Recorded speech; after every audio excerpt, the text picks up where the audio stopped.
Diba ikaw yung singer? Nagkanta ka, sabi ko, sorry po, ulat ko pera ngayon.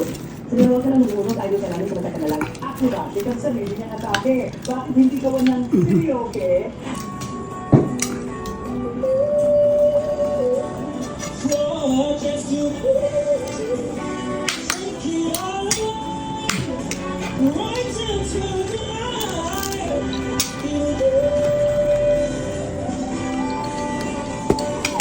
Kalabat. With tuyo. Sarap.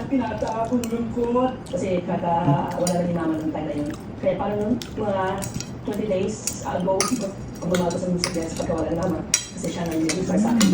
Kahit may inspiration ko singers, siya yung main inspiration ko. Bakit ko ginagawa? Kahit yung first start at niya, di ba nag-recover, may confess ako na sa mama. Buko. Dahil sa sinisip kong boses, ang video niya ay sumakses.